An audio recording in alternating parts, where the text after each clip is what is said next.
¿Por qué estudié comunicación? En principio porque no tenía matemática, tal vez. Lo que me sucede en las clases es que yo juego a ser otra persona, tal vez, lo más cercano a la actuación. Lo que veo es como una tendencia a tal vez no trabajar tanto en grupo. Además, siendo docente no vas a ganar guita. Lo interesante de la comunicación es que permite también el malentendido. Por más que yo sea docente, puedo decir no sé. El trabajo de la docencia suele ser muy solitario. ¿Cómo se construye una comunidad dentro de un espacio de crítica y discusión, en un contexto de mediatización y deseo espontáneo? ¿Cómo se observa el problema de la comunicación? ¿Cuál es la posición de una figura que transita el camino de acompañar trayectos? Porque todo sistema tiene detrás un proceso que lo ordena, fortalece y potencia. Un proceso que constituye el lado B, aquello de lo que no se habla y que queda perdido en la rutina, pero que tiene un valor y es encarnado en ellos. Hoy, Sebastián Matia. ¿Cómo te podría presentar? Bueno, yo antes que docente soy graduado. Y también sigo conservando como algo, un espíritu medio de estudiante eterno, tal vez. No sé, me gusta definirme de esa manera. Y bueno, doy clases acá en la universidad desde el 2021, justo en un contexto de pandemia. Y doy clases con Cecilia Vázquez, que además es mi directora de beca. Fue mi directora de beca durante mi paso como estudiante de la licenciatura.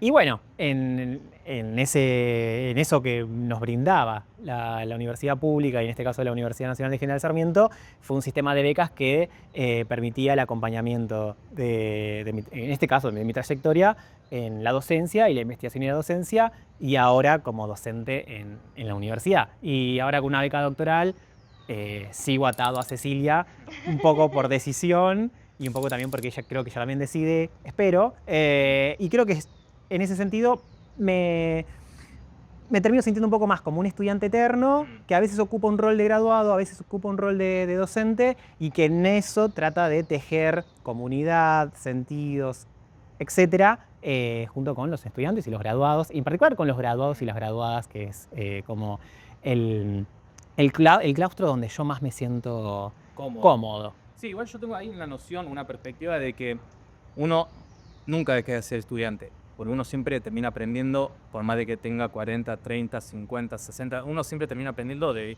diversa manera. Justamente vos seguís siendo estudiante al lado de Cecilia, ella puede ser estudiante al lado de otros profesores. En todo caso, todo forma parte de un proceso que llega a cada uno y que a fin de cuentas, bueno, uno se siente más cómodo o está donde más cómodo se siente. Sí, y además la práctica docente en particular tiene algo, o yo como pienso, la práctica docente en este caso es a partir del diálogo. Entonces, muchas veces las clases terminan siendo un diálogo que la clase se construye básicamente a partir del diálogo con las y los estudiantes, junto con el docente, en este caso titular, la docente titular.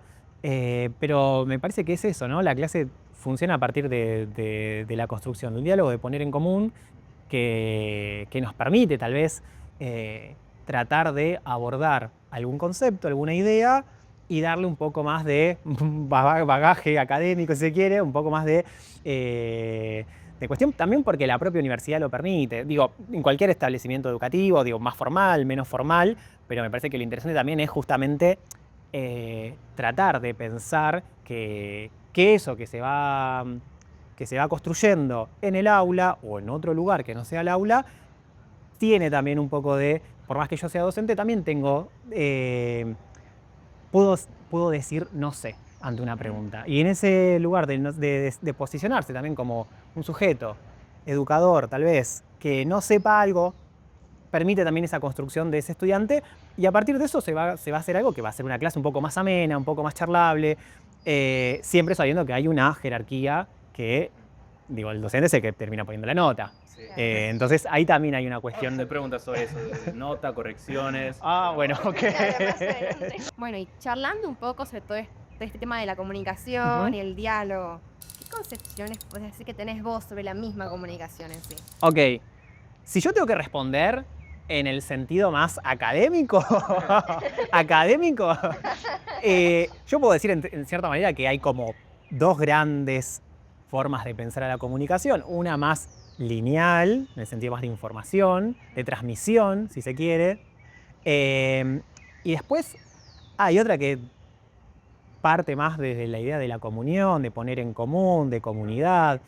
Es con lo que aprendimos a entender qué es la comunicación y lo que también es muy difícil de definirlo. Abstracto el concepto de Claro. Sí, o sea, y también está muy relacionado a la idea de cultura o al Sí. concepto de cultura, y porque además creo que en este caso, cuando trabajamos, por ejemplo, Escuela de Birmingham o estudios culturales británicos, tratamos de pensar, ¿no? La cultura, si se quiere, como un campo, como una arena de lucha donde se disputan sentidos, y justamente cómo se disputan sentidos. A partir de cómo enunciamos, cómo nombramos, qué es lo que decimos, y a partir de eso aparece la comunicación. puede ser un rejunte en todo caso. Sí, Como una amalgama de distintas. y también lo interesante de la comunicación es que permite también el malentendido, la malinterpretación. Sí. Entonces, me parece súper interesante no solamente pensar en disputar sentidos, significados, ideas, conceptos, etcétera, sino también dar lugar a esa comunicación que no termina siendo posible. Y esa comunicación que no termina siendo posible por no compartir un código, por etcétera, habla también un poco de lo que entendemos por comunicación. Es sin duda también que no se puede desligar, si se quiere, de esa separación que va a haber siempre contra un otro que no nos va a entender, y a su vez que nosotros no vamos a entender al otro. Entonces, partir de la comunicación como un problema me parece súper desafiante. Creo que me gusta esa definición. Es como que me gusta pensar la idea de la comunicación primero como un malentendido, como una distancia, y después podemos pensar tal vez si nos gusta más la idea de comunión, la idea de comunidad. Esto es yo, Sebastián. Después cuando tengo que decir qué es lo que dice Matelar, bueno, vamos a decir qué es lo que digo Matelar Claro. porque falleció ayer. Sí. Ayer que fue 6 de noviembre, 5, Sí. 3. 3, bueno, esto se corta. Más acordar un poco el tema de los lenguajes del amor, que uno dice, bueno, si uno tiene un lenguaje del amor, pero otra persona tiene otro, quizá entre los dos no se comprenden, acá es como el lenguaje de la Claro. comunicación. Lo que no es recíproco, ¿no? Claro. Por lo general el docente termina diferenciando mucho con el autor o no le termina gustando justamente determinado tema de lo que está hablando. ¿Puede llegar a pasar o es algo que uno siempre termina estando de acuerdo? No. Que es un autor, justamente. No, aparece una crítica. Me parece que el espacio del aula también tiene que ser un lugar de crítica. Uno no va a poder acordar 100% en todo con otra persona, con otro autor, con otro... Digo, uno se posiciona desde, ¿no? En este caso nos posicionamos, por ejemplo, no sé, desde los estudios culturales británicos. Y a partir de ahí establecemos un diálogo, una idea, una forma de pensar el mundo. Pero bueno, siempre van a haber críticas respecto a, bueno, tal vez Stuart Hall tendría que haber introducido, tendría que haber incorporado discusiones feministas que se estaban dando en ese campo. Entonces aparece siempre la crítica, y me parece que la crítica también tiene que ser constructiva. La universidad es la discusión sobre eso, lo común, lo público, y a partir también de una crítica, porque si no, repetimos, y ¿dónde está ese espacio para repensarnos? Claro. Claro, y hablando justamente del tema de repensar y la crítica, ¿qué relevancia crees que tiene hoy en día la comunicación justamente? Ok. Comunicación Claro, de manera de manera general. general y abarcativa. Claro, es imposible no comunicar, ¿no? Claro. Hay algo muy interesante que me pasa cuando me preguntan por qué estudié comunicación. En principio porque no tenía matemática, tal vez. Le gusta mucho la matemática. Me gustaba matemática y después me dejó de gustar. Pero Comunicación hay cero, sacando metodología cuantitativa, Claro, una materia, metodología no hay mucha cuantitativa. matemática. claro, había en su momento el CAU con matemáticas, yo soy un poco más viejito que ustedes. Pero bueno, ahí hay una cuestión de que me iba muy bien en matemática. Pero bueno, nada, me terminé... Decantando. Sí, me gustaba más la docencia más que estudiar algo en particular. Pero como teníamos una radio en el colegio, dije, che, me gusta estar en la radio, me gusta decir cosas, tal vez pueda ir por este lado, mezclar el universo de la radio con el universo de la docencia y de la comunicación. Me fue muy mal, me saqué 2,4, dije, dejo la universidad y digo, me parece que hoy no, es imposible pensar algo que esté por fuera de la comunicación, y más que por fuera de la comunicación, de la mediatización. Hoy todo está mediatizado, y me parece que también es súper interesante pensar en esa cuestión que, así como decimos en clase, qué cosas se pueden pensar por fuera del capitalismo, qué cosas también se pueden pensar por fuera de los procesos de mediatización o la mediatización. Y sobre todo porque la mediatización y la comunicación implica disputar sentidos, la circulación de sentidos y la disputa de sentidos. Y ahí estamos nosotros y nosotras, como discutiendo a ver qué es lo que podemos decir y qué tenemos para decir ustedes nosotros Claro. respecto a otros, ¿no? Y están las formas, el estilo. Y bueno, después el tema es que aparece también la cuestión de más de productoras o de recursos técnicos, recursos... y ahí aparece por otro lado, que es, bueno, ¿qué entendemos por comunicación empresarial, si se quiere? Comunicación organizacional o comunicación comunitaria, popular, alternativa, y todos las... comunicación dialógica, todos los conceptos que ustedes quieran relacionarlo con lo que tiene que ver con la comunicación contrahegemónica, no sé. Podemos seguir diciendo. Hay algo que justo estoy muy de acuerdo en esa cuestión porque a colación de justamente la importancia de lo que es la carrera de comunicación, independientemente de lo que puedes decir las voces externas, estudiar comunicación te va a cagar de hambre, comunicación, ¿qué podés aportar? Yo creo que lo mejor que tiene la comunicación es justamente el abanico gigante que puede tener. Ya ni siquiera hablando de conocimiento, hablamos incluso laboralmente, que es, por ejemplo, ahora actualmente, la comunicación también puede ser edición, tecnología, de lo más común como ser un community manager o de Claro. algo, docencia justamente, mucho laburo de docencia, investigación. O sea que a fin de cuentas, esta carrera y esta noción es demasiado importante y por más de que resulte ser una base que pueda servir como abanico para lo que vos te guste profesionalizarte. Y Claro. esto no significa de que sea, Es una garantía. sea garantía, Claro. justamente. Sí, hay algo muy interesante que nos pasa también como graduados, que es, bueno, ¿de qué trabajamos los graduados y las graduadas? Y a su vez, en función también de las propias expectativas que tuvimos cuando ingresamos en una carrera que además es una universidad pública, es una universidad en el conurbano, que además no tiene orientación, como otras carreras de comunicación que tienen orientaciones. Entonces, lo interesante o la posibilidad acá es tener, pienso yo, un abanico, una formación que te permita comprender todo, ¿no? Algo de diseño, algo de edición, poder hacer un documental, tener ese bagaje teórico, que es súper necesario. Y después, bueno, el tema es que yo creo que como todos los trabajos en general estamos en una situación de precarización laboral y además de multiempleo o de pluriempleo, porque yo no soy solo docente. Y llegó un momento en mi vida que dije, bueno, ¿qué hago? ¿Sigo con la docencia? ¿Sigo con la investigación? ¿De dónde voy a poder vivir? O sea, yo trabajé en una quiniela, pasando numeritos a gente que quería jugar al loto y al kini y así. Entonces, y después me pasó de trabajar para comunicación política y uno también va reflexionando sobre su propia práctica profesional y dice, bueno, ¿cuál es el lugar donde yo quiero debatir ideas, donde quiero seguir formándome y además donde yo pueda ganar algo de guita? O sea, porque... ¿Y cómo convence esta idea justamente, ¿no? De decir, bueno, ser docente y al mismo tiempo tener otro trabajo Claro. para poder subsistir como... Es complicado. Yo tengo la suerte de que tengo una beca CONICET, pero durante mucho tiempo estuve sin beca y era como, bueno, si tengo que hacer este laburo de comunicación digital, lo hago. Si tengo que hacer me tengo que poner a diseñar flyer, lo hago. Y todo también desde la precariedad misma. Y después, bueno, y a partir de ahí vas haciendo contactos, también vas conociendo gente. Mucha gente también es muy generosa.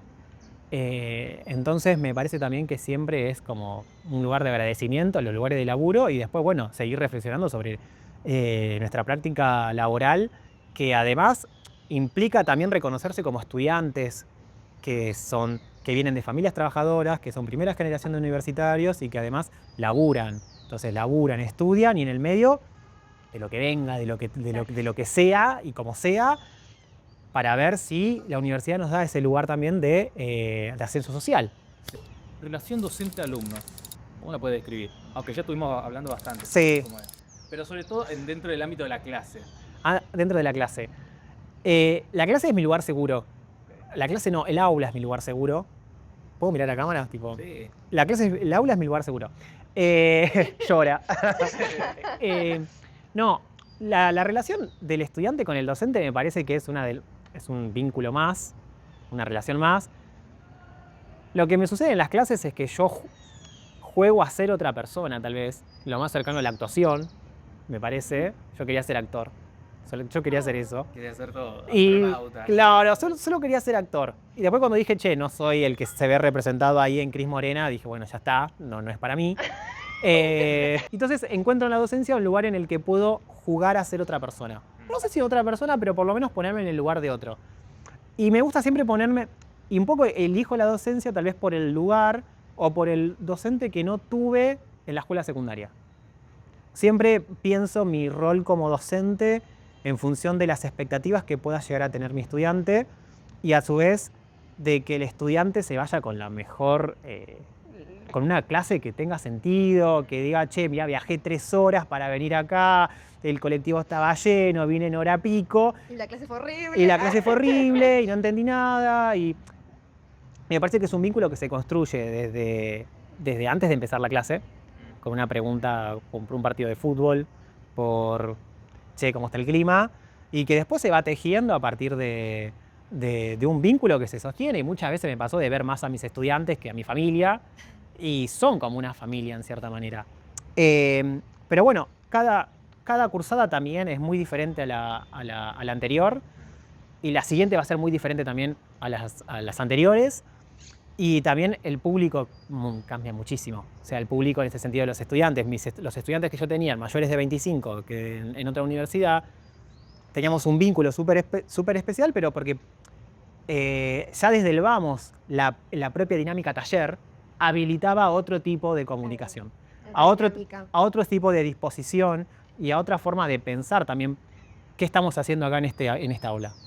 Entonces, eran personas que tenían entre 50, 60, algunas 70 años y que estaban pisando por primera vez una universidad. Y tal vez hay algo que es importante hablar también, que tiene que ver con la deserción estudiantil, muchas veces por cuestiones materiales, muchas veces también porque no podemos sostener un régimen de cursada, pero aún tal vez ellos sabiendo que no iban a terminar la carrera en tiempo y forma, elegían estar ahí y pasar ese sábado en ese lugar.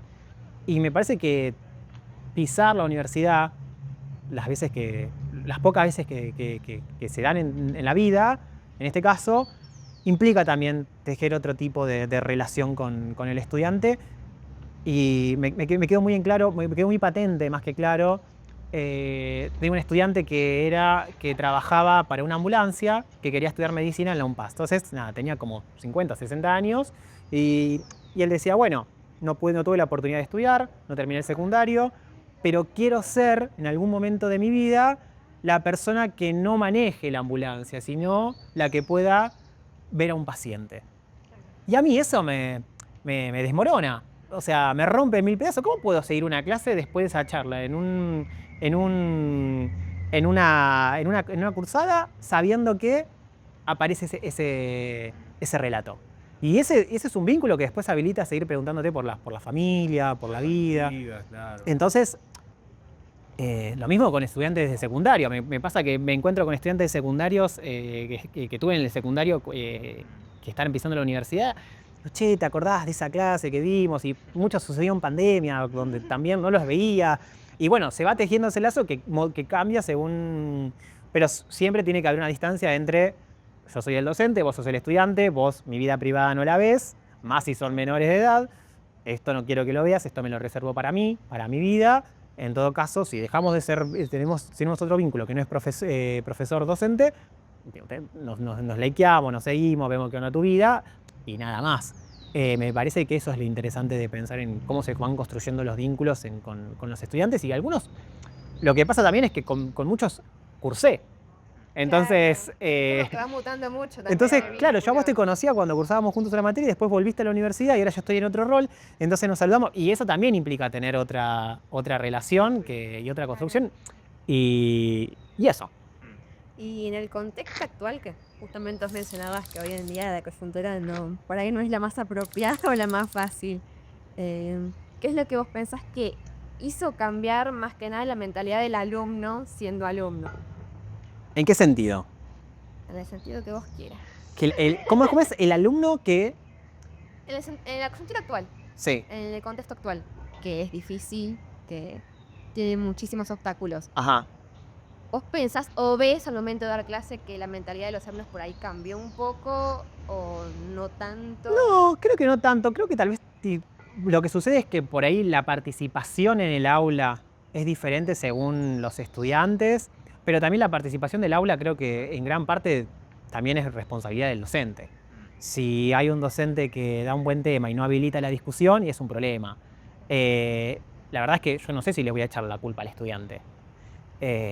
Porque como estudiante también me dormí en una clase, pegué un faltazo. Y las cosas que hicimos en la secundaria.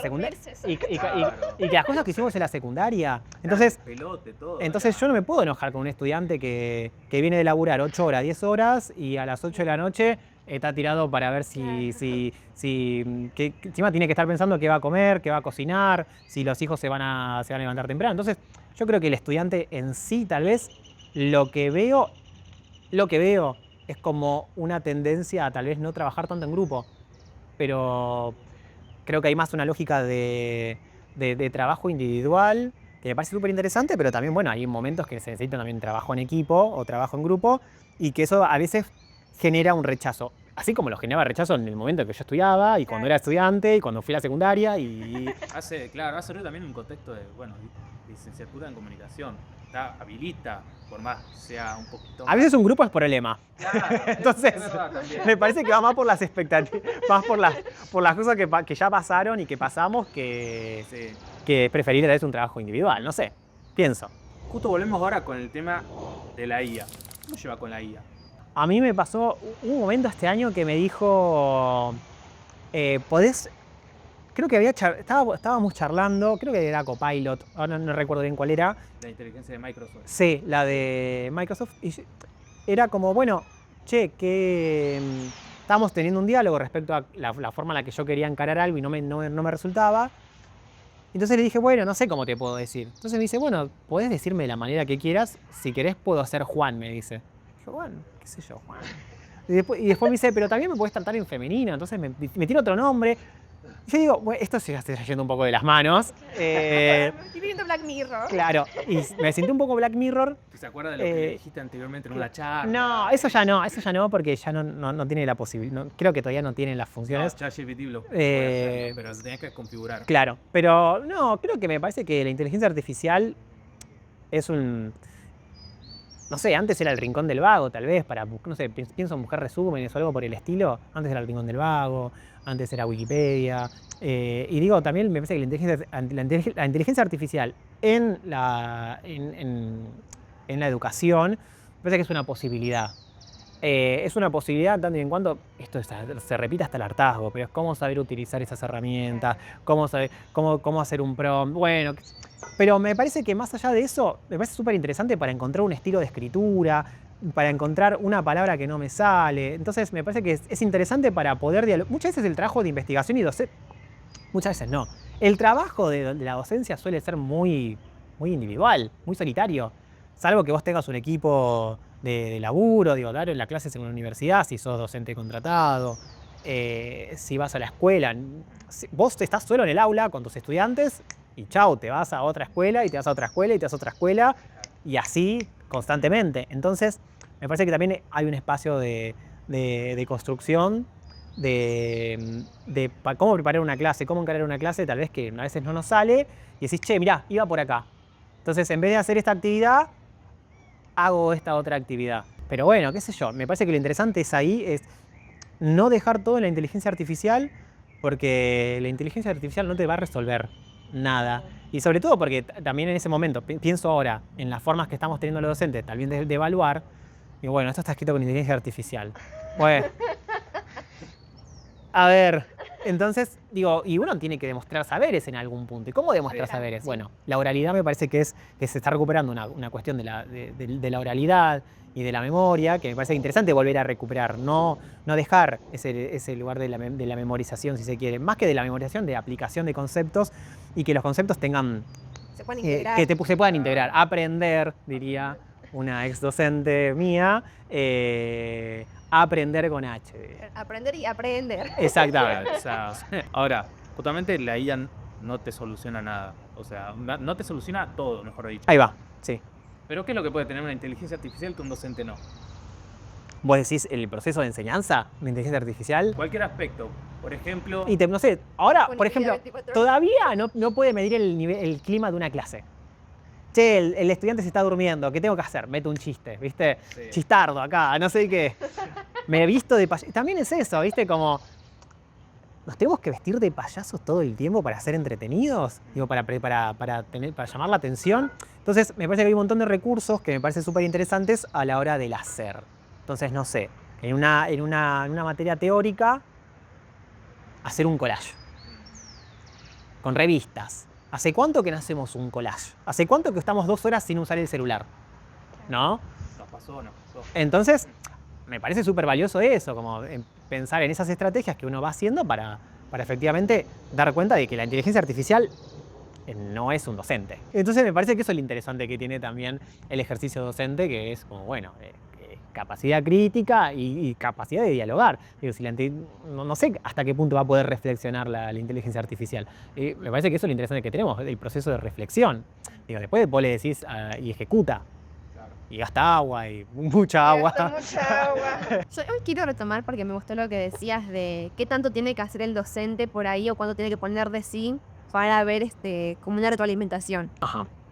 ¿Podrías decir por ahí que el trabajo del docente también se puede tratar como una performance? Es que es una performance. Es Goffman hablando de las máscaras en la vida cotidiana. O sea, Todos somos actores en algún momento. claro, pero constantemente. Lo interesante es que uno va midiendo también el grado de vínculo y de relación y de interés que tenés también con el estudiante, y a veces que te vas a tener clases brillantes y vas a tener clases que son muy malas. Digo, somos docentes, nos pasan personas, pero uno abre la puerta, entra al aula y soy otra persona, me olvido de los problemas, me olvido que tengo que cocinar para mañana, me olvido de que tengo que comprar piedrita para los gatos, me olvido de que no veo a mi vieja hace 2 semanas, ¿viste? Entonces como que es todo eso que uno deja de lado y cuando entra al aula trata de, además de compartir un momento que ir a una clase, asistir a una clase, lleva mucho tiempo, lleva dinero y es tiempo que después no vuelve. Y me parece que eso es interesante, saber que estamos ocupando un tiempo y elegir qué quiero hacer con ese tiempo, da cuenta también que siempre tengo que tener un otro y que ese otro se merece lo mejor, el mejor trato posible, no solamente el trato, sino también el mejor proceso de enseñanza que se hace en conjunto. Y así yo también aprendo con ustedes. Con el tema de la atención y estas nuevas tecnologías, ¿se nota el cambio? Se nota mucho la falta de concentración No, por ahí, o no. en realidad no cambió tanto. No, yo siento que no cambió tanto. O sea, antes la distracción era otra cosa. La distracción era jugar a las cartas, antes la distracción era otra cosa. Ahora es el celular, no es tanto la inteligencia artificial, pero el juego, el chiste, la broma en el aula, sobre todo en secundaria, pienso yo, o en primaria, siempre estuvo ahí. Y además porque no sé qué tanto uno puede mantener la concentración hacia otra persona o hacia un tema o lo que sea. Creo que por lo que leí son 15 minutos máximo. Sí, y además mirando una película, o sea, la película te tiene que recontra remil gustar para poder prestarle atención. Y creo que antes también pasaba lo mismo. No tenían las formas. O sea, fueron modificándose las maneras. Sí. No es que es algo distinto, sino que se modificó. Claro, si la clase está buena, va a estar buena y es un golazo. Y si es un embole, la distracción va a ser otra cosa, no solamente el celular. Me parece que a eso va, no es que hoy en día hay más distracción. Tenés un poco más de estímulos, tal vez. Pero sí, lo que me parece interesante es que hay que repensar o pensar que el aula es un lugar en el que podemos estar sin celular. Entonces, digo, si el celular es para leer un PDF, me parece piola. Pero ¿en qué momentos no estamos con el celular? Y me cayó la ficha cuando hicimos el collage. Infidencia. Que párrafo aparte, en clase justamente hicimos un collage. Yo tenía batería baja, no lo usé por eso. Ah, ahí está. Nadie literalmente lo usó. Claro, fue muy gracioso Bueno, que no, terminaron. definitivamente fue ¿Qué muy tuvimos? bueno. 2 horas más o menos. Y estuvimos un poquito más, 2 horas y media. Yo me acuerdo que también terminamos la clase y dijimos, che, ninguno usó el celular en ningún momento. Y era un trabajo en grupo y encima es darle subjetividad a algo que encima no sabes qué vas a hacer. Era como una consigna. Claro, collage. ya Sí, me teníamos voy la- a darme a Sí, las horas sí. de decir, bueno, fíjese cómo lo hacen. Claro. Arréglate, papi. ¿Qué cosas te gustaría que la gente sepa más del día a día del docente? Algo que no se dice mucho. Qué difícil, ¿eh? Algo que sepa más de del día a día del docente. No, me parece que depende de qué docente también. Me, me parece que hay también una cuestión que se idealiza del trabajo docente, o muchas veces el discurso, el sentido común era, bueno, tienen 3 meses de vacaciones, sí, viste, están 4 horas en el aula, qué sé yo. Están Están sentados. sentados. Y me parece que lo interesante es desmitificar esas cuestiones. Digo, me parece que el trabajo docente hoy en día, que es también una crítica también a la forma que tengo yo de ejercer el ejercicio docente, es que es muy solitario, es muy personal. Y ahí está cómo compartimos saberes, cómo compartimos eh, eh, algunas actividades, cómo socializamos algunas actividades, cómo socializamos algunos contenidos. Me parece que sí, que me parece que hay una cuestión ahí que no voy a hablar también del pobre, del docente, pero hay una cuestión que hay que revalorizar y además siendo docente no vas a ganar guita. O sea, siendo docente no te llenas de plata. Hay otra forma de hacer plata, fácil, rápido, y la docencia no lo es. Pero me parece que muchas veces cuando crecemos recordamos a ese docente que tuvimos en la secundaria que nos marcó, ¿no? Que nos dijo una frase y que nos quedó resonando. Y muchas veces es momento de decir que este hijo de... Mirá cómo me hizo la vida imposible. Y bueno, me parece que también ahí está lo lindo lo lindo de la docencia es el acompañar una trayectoria. Y es uno de los vínculos que uno puede sostener, por lo menos ahora, a lo largo del tiempo. Y ver crecer a gente, me parece que verse crecer, me parece que es muy lindo, más allá de los vínculos que uno puede tener con amigos, con amigas, con familiares.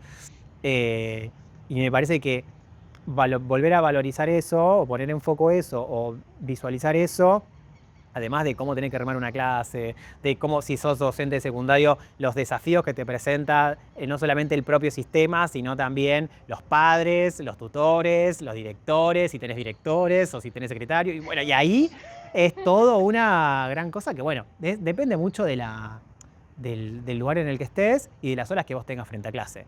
Un docente que tiene 20 horas semanales de clases llega el sábado y se quiere desconectar y tiene que corregir. Sí.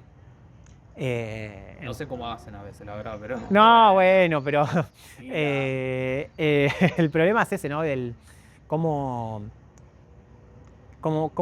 y además que me parece que el ejercicio de la docencia, bueno, hoy esta semana estuvo en tema el de un docente que adoctrinaba, ¿no? Supuestamente adoctrinaba entre comillas, ¿no? Y decía, esto no lo pueden hacer, qué sé yo. No me quiero quedar con esa imagen.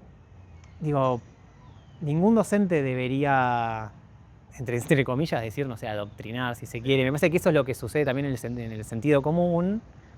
Me parece que lo interesante es que el docente invite a la reflexión, al diálogo y que además haga un proceso también de autorreflexión.